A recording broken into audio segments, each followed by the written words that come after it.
Hello and welcome to another schematical CTO coffee hour live stream. I am Matt and Dominic is trying to get on, so he may join us at some point. So that'll be fun. With that said, today we're talking about Hermes Agent. Now, I try not to be the guy that the AI bro that instantly jumps on the bandwagon of every new tech that comes along. So I paid attention to OpenClaw, but I kind of stayed away from it. I love the idea of self-hosting AI and not just being reliant on the cloud model providers for everything. Though obviously, you'll see in a second here, I'm still relying on AWS. But I'll show you my setup. Before we dive too deep into this, am I making a strong recommendation for this technology? No, I am not endorsing it yet. I'm learning about it, and I'm going to show you my findings. If you have any questions, leave a comment. If anybody at all actually watches these things, leave a comment. But yeah, here we go. Share screen, window, entire screen, screen two.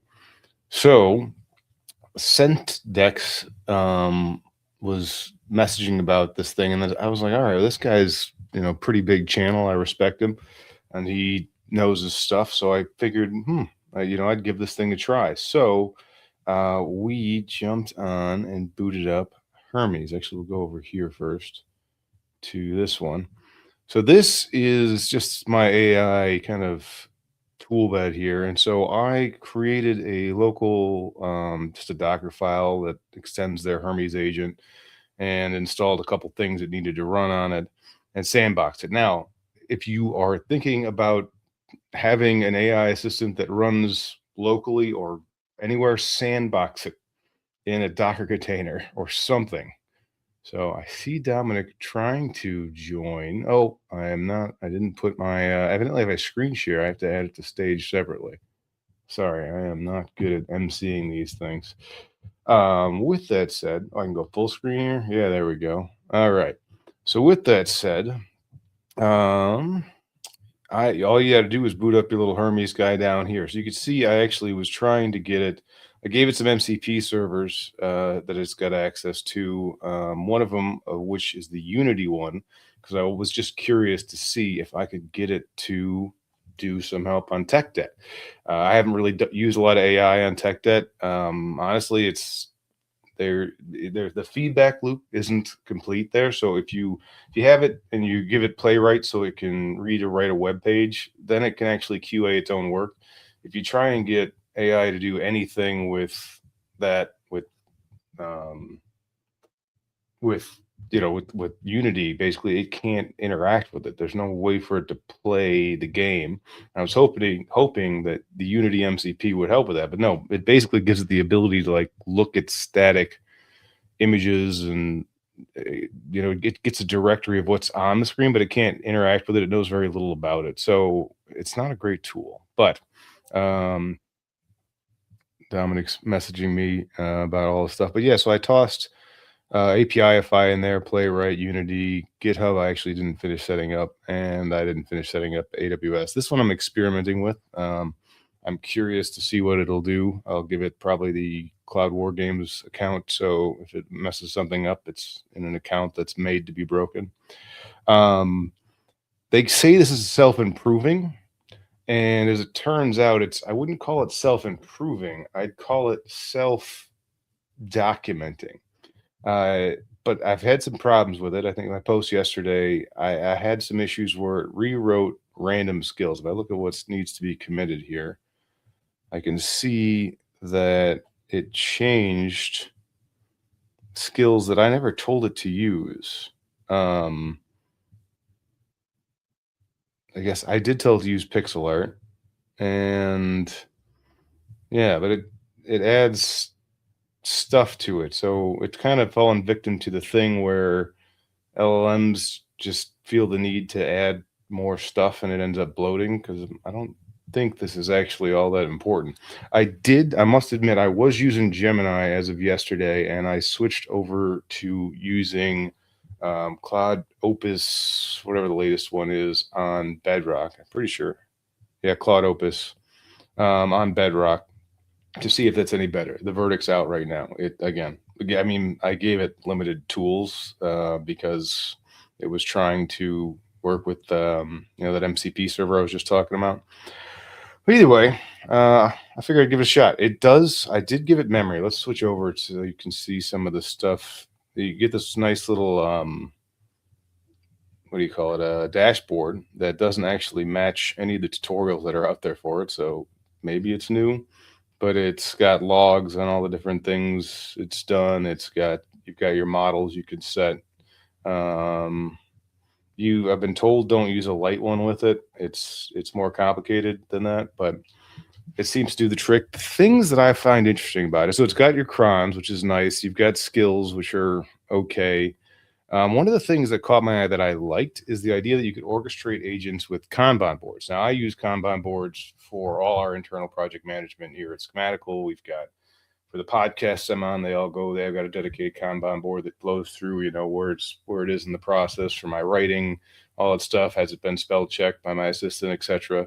All that stuff is, with a Kanban board, and so I'm a huge fan. So I wanted to play with this. I like this as an idea to kind of manage your agents if you're going to have an agent swarm and make sure that you know, they're on the level. Now, again, I haven't had an incredible amount of success putting an army of agents to work while I sleep to build my empire. That I haven't figured that out yet. And the people that have, I'm very concerned as to what they're actually building. I'd love to know.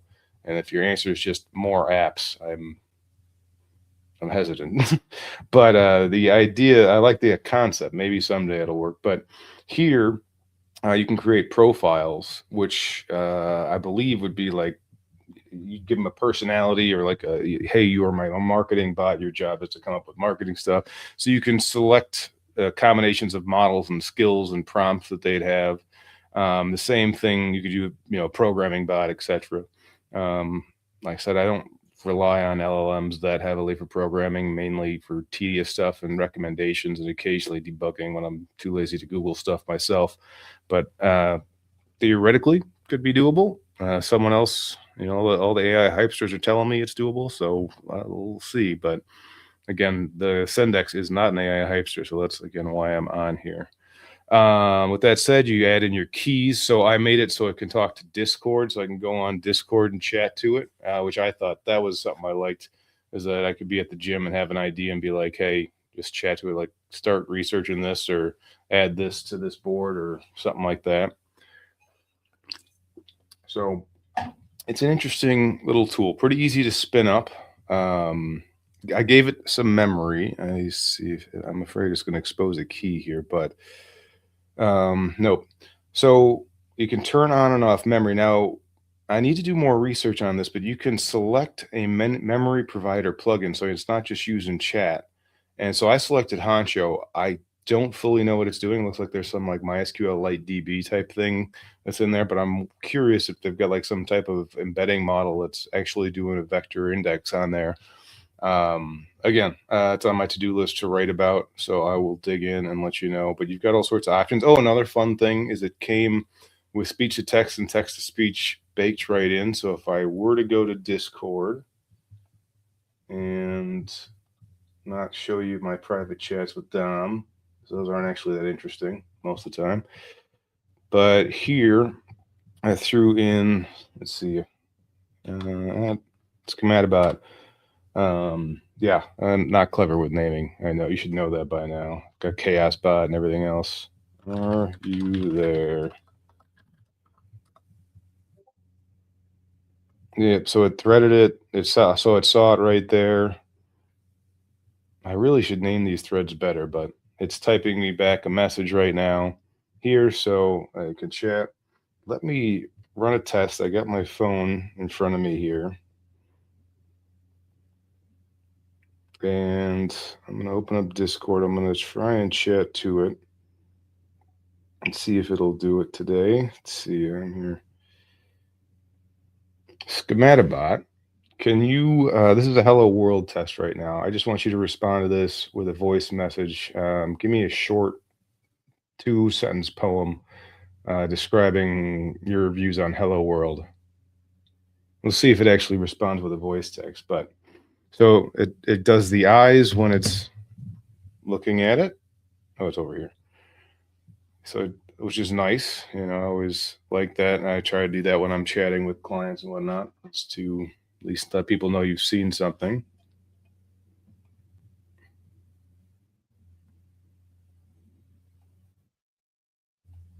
Okay, that's just an emoji. Oh, okay, there it goes. All right. Now, I do not know if you're going to record my desktop. So, Here's my little poem for you. Hello, world. The first words every program speaks. A greeting from the void where logic meets. Two simple words that bridge the gap between the mind's design and silicon's first step. okay. So you can voice chat to it, which would be nice if you're driving. Not that you should really be interacting with LLMs while you're driving. I'm not advocating that. Let's just go with the gym. If you're at the gym and your hands are full, so I'm told that it can actually get on a voice channel and just chat conversationally without the back and forth. So something worth checking out.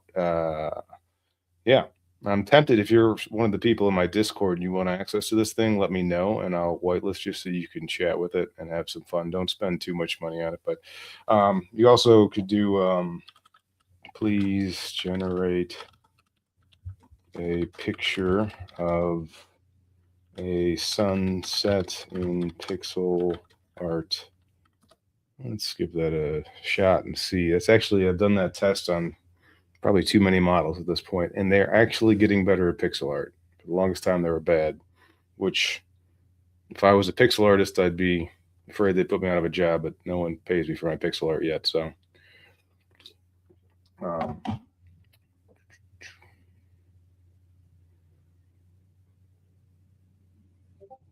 there we go. All right. So here, oh, okay. It's not, you know what? I think I might have only given it access to a certain model. I probably should have had this as a tool call, but here's the downside I almost forgot to talk about is at least with this one, it asked me to, if it can run it. If you, I've seen it run Python scripts I did not approve. So this is they're gonna I'm sure the creators of this software will debate bug or feature, but they even if you tell it to approve terminal commands, I'm just gonna do a couple of them here.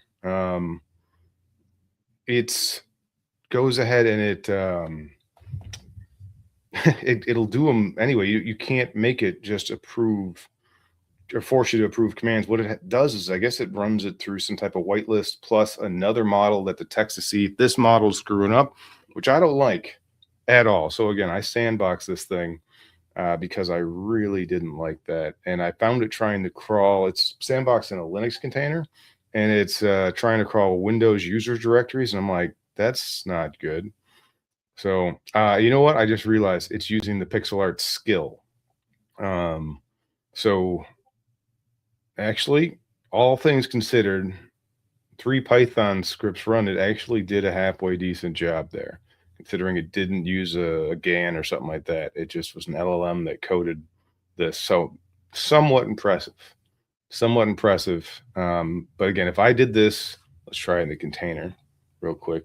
I bet you it's going to just run this stuff. And you see, it does tell you what it's doing, but you see right there, it tried to run a pip install and all this stuff without. I did all that before my approval, so not ideal.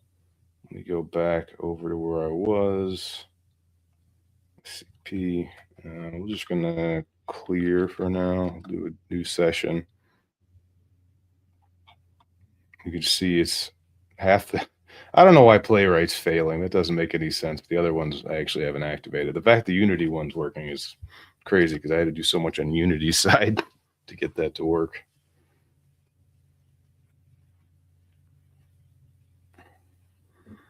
So it's doing the skill here, but so that's all good. You're doing skills, but wait till it starts running terminal commands. And I bet this one's not going to ask me for approval. Okay, so oh, okay, so it asked me a question, but this isn't permission to run anything. We'll do NES.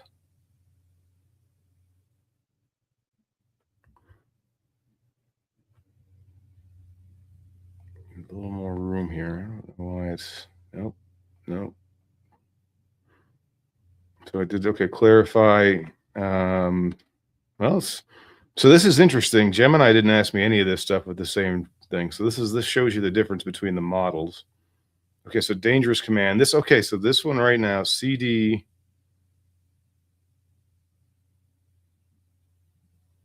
So that's interesting. It wants to go into this, and I guess it's running it. So this is interesting. This is I'm not going to allow permanently, and I understand it's running the script, that the Python script that's inside that skill, I believe. So, and again, sandboxed, not access to the host system, very few mounted volumes. So I'd wager it could jailbreak it, but the chances of it jailbreaking it instantly, it'd have to be that model that tries to escape. I mean, I should tell it to try and escape and see window too small. Okay. It says that when I think when this thing gets minimized, so it should still be running. Yeah, you're still running. So, yeah, so you see right there, it wrote its little Python script, so it's doing. Interesting, it wanted to run that inside that directory. Oh well. I'm going to start wrapping this up because I am kind of ranting here.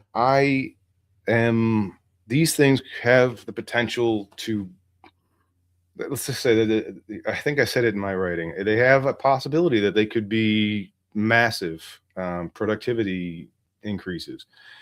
At the same time, that the probability of that is infinitely smaller. Or I guess I should say, aside from that, the probability of this creating all sorts of problems on your local machine or creating giant security holes is infinitely bigger and wasting a ton of money. So, I said infinitely bigger. I guess that's a bit of significantly bigger, maybe not infinitely, but significantly. So, terminal was blocked. I didn't block it. It had an error. All right, I'm gonna let this one go because I don't.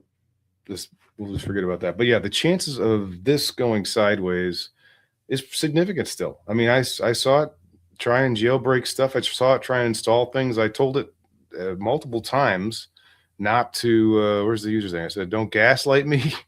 I said a couple things, and I'm not surprised that it kept going. I said, "Don't run terminal commands. Even with this here, do not gaslight me. Do not execute code without confirming it. It would just go ahead and do it." And this stuff is fed into this model here. I didn't tell it to use terminal, but it's trying to. So, for those of you that aren't very technical, these things do all sorts of stuff under the hood that you don't even know about. And unless you're keeping a close eye on that, it's going to do crazy things and lie to you. So be aware. With that said, don't throw the baby out with the bathwater. This is a new technology that's in its infancy, and perhaps someday it'll yield extremely good results, or maybe it won't. I don't know. A lot of people that are super technical and programmers are swearing by it right now, but a lot of people who have no idea how technology works and have never written a line of code before this, the events of LLMs, are thinking that they're the best programmers in the world all of a sudden. And it's just fascinating to watch. It'd be like me saying I've never done ballet before, and I start doing a little ballet, and all of a sudden I'm proclaiming I'm the best ballet person in the world. It's like you don't really have the ground to stand on there. Not sure that's the best analogy, and I'm ranting. So with that said, let me know your thoughts. Please comment and let me know if you've got a flow that works for you. I'd love to hear about it. If you just want to bag on how bad LLMs are, feel free to vent in the comments as well. I'm not saying this is the right technology, but I want to know about it. With that said, I'm Matt, and there's no Dominic here today. So I guess cheers and have a great one. Bye.